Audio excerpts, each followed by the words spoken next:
A Câmara dos Deputados aprovou nesta semana requerimento de urgência do projeto de lei de regulamentação das mídias sociais, o PL das fake news. Com a urgência, o projeto dispensa a apreciação em câmaras temáticas e já poderia ser próximo a entrar na pauta. Contudo, um acordo entre as bancadas definiu que o tema vai a plenário na próxima semana. Para repercutir o PL das fake news, nós conversamos agora com Jonas Valente, que é integrante do Intervozes, da Coalizão Direitos na Rede, pesquisador do LAP-Com da UNB e Telas UFC e um dos autores do livro Fake News, o que as plataformas fazem para combater a desinformação. Jonas, tudo bem? Prazer te receber aqui no Revista Brasil TVT. Seja bem-vindo. Muito obrigado pelo convite e parabéns pelo trabalho que vocês vêm realizando. Maravilha. Jonas, vamos falar então dessa grande expectativa que vem se criando, que se criou-se, aliás, no entorno do PL das fake news. Foi uma luta desde o ano passado, com essa loucura, o que foi a eleição brasileira, as mentiras, o discurso de ódio nas redes, sociedade civil inteira engajada, contribuições do Executivo, do Supremo Tribunal Federal. Jonas, os próximos passos agora. É muito provável que o PL entre no plenário, na pauta da votação, na próxima semana. Queria te ouvir os desdobramentos, tua avaliação e expectativa em relação à aprovação ou não do PL das fake news. Obrigado. Acho que a primeira coisa é sempre lembrar por que esse projeto existe, né? Existe porque existe uma preocupação gigantesca com o que acontece nas redes sociais, nas plataformas digitais, né? Também nos mecanismos de busca, nos apps de mensagem, e é uma discussão que está acontecendo no mundo inteiro. O mundo inteiro está regulando essas plataformas digitais. No Brasil, isso começou em 2020. Então, não começou agora, a gente vê uma campanha da extrema-direita que tenta falar que é PL da censura, que começou agora, quando esse debate já vem acontecendo no Congresso, foi objeto de dezenas de audiências públicas, quase foi colocado em votação no ano passado, como foi dito, então, assim, não é uma coisa que começou agora.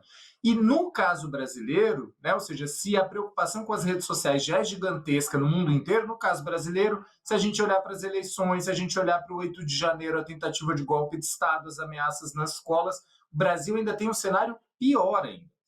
E a gente vê um apoio da população a essa regulação. Uma pesquisa realizada recentemente pela Vice mostrou que 78% dos entrevistados defendiam uma regulação das redes sociais. O debate é qual regulação? Porque essa não é uma resposta fácil, né? A gente diz que não há uma bala de prata, não tem uma coisa que você diz, põe uma coisa na lei e resolve tudo. Não por acaso o mundo inteiro vem se dedicando a isso. Qual que é a situação que a gente tem hoje? Em primeiro lugar, foi uma batalha para aprovar o requerimento de urgência, porque houve uma resistência, de um lado, da extrema-direita, capitaneada pelos bolsonaristas, do outro lado, pelas plataformas, né, que não querem ser reguladas. A gente está falando de grandes conglomerados, como Meta, Alphabet, Google, e Twitter e outros. Então, são empresas que não querem ter obrigações e querem continuar, inclusive, lucrando com conteúdo extremo, inclusive com desinformação, com discurso de ódio. Depois que esse requerimento de urgência foi aprovado, que você já explicou o que é, nessa próxima semana vai ser votado o mérito, ou seja, que projeto. Qual é o problema? O problema é que essas pressões que estão sendo feitas continuam muito fortes. E onde que essas pressões estão mirando? Primeiro, tem uma tentativa de derrubar o projeto, o que é um problema gravíssimo. Então, a sociedade precisa pressionar o Congresso para aprovar uma regulação das plataformas digitais. Segundo, tem um foco em entender que o modelo das instituições que vão fazer a lei valer, que vão aplicar a lei, né? Tanto a extrema-direita quanto as plataformas não querem que essas instituições existam. E aí cria-se uma série de distorções. Vai promover censura, Ministério da Verdade, mas no fundo o que se quer é que a lei não funcione, né? E o que a gente precisa em relação a isso? Que a gente precisa que as instituições que fazem a lei valer sejam instituições democráticas, instituições participativas. Isso não é novidade nenhuma, o Brasil tem uma tradição de conselhos, tem conselho na saúde, na segurança alimentar, na assistência social, no cinema. Então, falar em conselho, espaço participativo não é novidade. trazer vários setores, aquilo que a gente chama de multissetorialismo. Sociedade civil, academia, governo, empresas, também não é novidade. O Comitê Gestor da Internet, desde 95, tem um multissetorialismo. E uma autonomia em relação a governos de plantão. Porque agora pode ter um governo progressista, mas daqui a pouco não tem um governo progressista. Então, esse é um ponto-chave.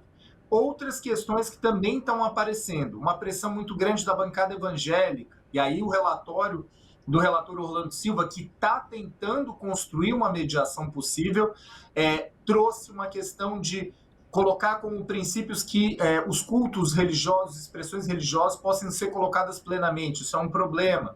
Né? Ainda alguns ajustes em relação a conteúdos jornalísticos, direitos autorais, a imunidade parlamentar, que é uma garantia para que os parlamentares possam mentir ou não, mas em resumo, a gente vai ter uma batalha muito difícil na semana que vem, primeiro para aprovar o projeto e segundo para evitar essas pioras. E aí a gente precisa voltar ao modelo que estava na versão anterior do relator, que era um modelo com instituições democráticas para garantir que a lei seja efetiva.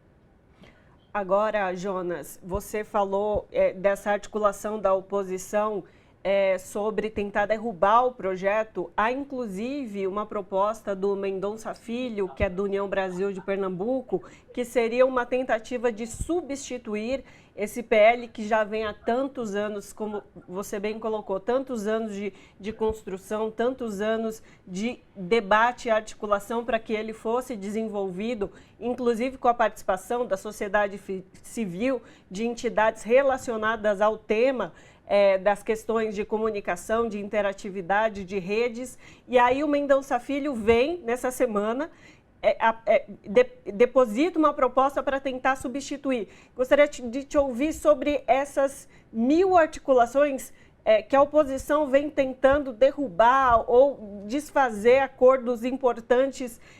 Como combater isso e como a sociedade civil pode pressionar, você já disse que deve, e como isso pode ser feito? Esse projeto do deputado Mendonça Filho é uma tentativa de derrubar o texto. Então, primeiro ponto, a sociedade, quem nos assiste aqui hoje, precisa, ajudar a se engajar, porque a extrema-direita está engajada em pressionar os deputados para que essa regulação não aconteça. A sociedade preocupada com a regulação, e a gente sempre ressalta na Coalizão Direitos na Rede, a regulação pública democrática. Não é qualquer regulação, não é uma regulação autoritária, é uma regulação pública e democrática. Que essa regulação pública e democrática esteja refletida no projeto. Então, ponto 1, aprovar o projeto, e não o projeto do deputado Mendonça Filho, que é um projeto para atender as plataformas, que querem liberou geral.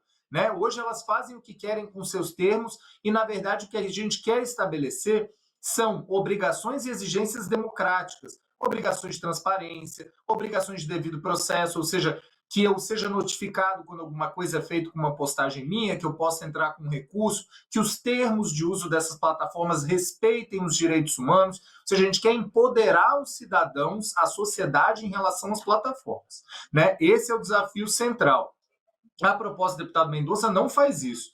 Ela tenta se colocar como uma forma de estamos aqui protegendo nossas crianças, porque, na verdade, o projeto ajuda a fazer isso, e no contexto dos ataques às escolas, essa é uma resposta efetiva, mas a gente não pode cair nessa conversa, Matérias mostraram recentemente que a fake news, a desinformação de que o PL ia proibir discursos religiosos, isso foi articulado, inclusive, por associações das próprias plataformas. Então, a gente não pode cair nessas fake news e tem que entender a relevância desse projeto. Por isso que é fundamental que os cidadãos, as organizações da sociedade pressionem o parlamento para garantir uma regulação pública democrática. Jonas, e quando a gente fala em respeito, o governo se empenha muito nisso. Semana recente, o Telegram ficou fora do ar com decisão da Justiça porque se recusava a mostrar dados, informar dados sobre violência, sobre conteúdos de ódio. E nesta semana, por exemplo, só para trazer um exemplo concreto para os nossos telespectadores e ouvintes, telespectadores da TVT e ouvintes da Rádio Brasil Atual, do que a gente está falando, dessa coisa de ódio, da violência, tem essa questão da violência nas escolas. E esta semana, 2 jovens estavam fazendo uma live mostrando armas e balas e munição. Jovens, mostrando armas e munição. Ou seja, ninguém está falando, criando histórias da carochinha. É algo que vai muito além, que de fato precisa ser regulamentado. Como que a sociedade civil, de fato, pode se engajar para ajudar mais ainda e não deixar cair no esquecimento e mostrar a importância da aprovação do projeto, Jonas? Eu acho que é fundamental agora que os cidadãos e a sociedade civil cheguem aos seus e às suas deputados e deputadas e falem: nós queremos uma regulação democrática. E aí, o grande desafio que o mundo inteiro está enfrentando a gente também não quer uma polícia que mande tirar qualquer conteúdo a qualquer momento, porque isso pode ter problemas para a nossa liberdade de expressão. Né? Se a gente tem um governo autoritário, e isso não é uma hipótese que a gente não conhece. A gente teve um governo autoritário que encerrou meses atrás. Né? Se a gente tem um governo autoritário que ele tem um poder de polícia, a gente vai sofrer em relação a isso. E o governo Bolsonaro, inclusive, tentou e editou uma medida provisória em 2021 tentando se estabelecer como polícia da internet. Mas isso foi derrotado junto ao Congresso e junto à sociedade. Então a gente precisa, e o projeto estava fazendo isso e ainda faz isso em sua grande maioria, equilibrar os direitos, a proteção da sociedade de um lado e, por outro lado, a liberdade de expressão, a privacidade, a garantia de dados. Agora, o que é preciso fazer é, defender junto aos parlamentares a aprovação dessa proposta e, 2, resgatar as instituições democráticas para fazer com que ela seja aplicada na prática.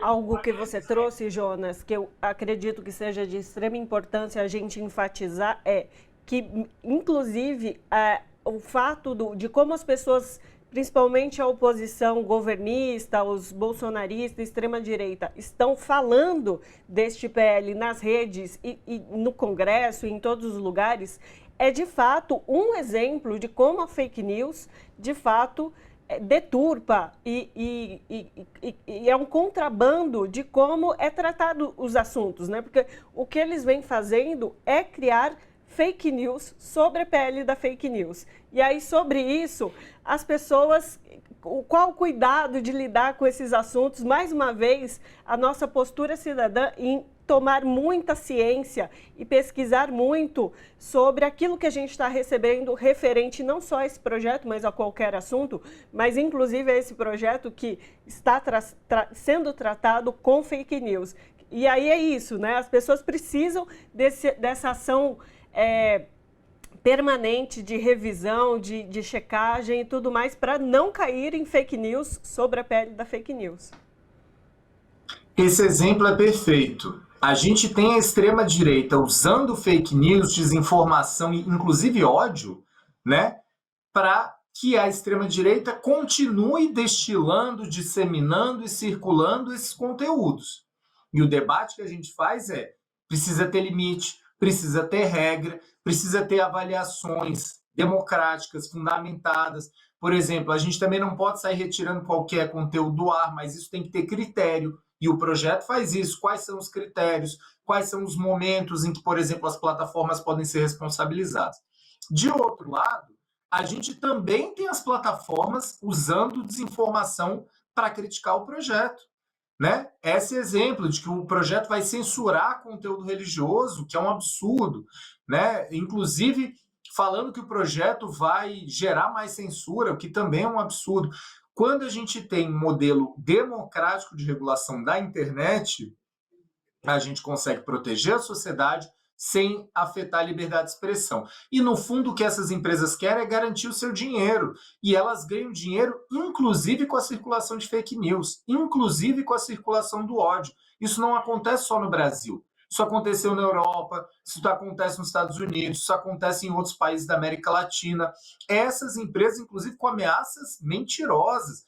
No ano passado, quando a votação da urgência estava sendo feita, a plataforma XY vai sair do Brasil. Uma mentira isso, né? Então, a gente precisa, como você disse, não cair em fake news e entender que essa regulação é fundamental exatamente para que esse tipo de desinformação, de ódio, de ameaças não circulem nas nossas redes. Que a gente não se esqueça do episódio ontem das ameaças nas escolas, dos ataques nas escolas, e no episódio de pouquíssimo tempo atrás de uma tentativa de golpe de Estado articulada nas redes sociais.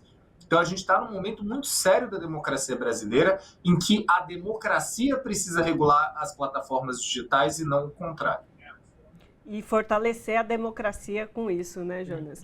Conversamos com Jonas Valente, que é da Coalizão Direitos na Rede, integrante do Intervozes, pesquisador do LabCom da UNB e do Telas da UFC, e um dos autores do livro Fake News, o que as plataformas fazem para combater a desinformação. Jonas, muitíssimo obrigada pela sua participação conosco aqui hoje no Revista Brasil TVT.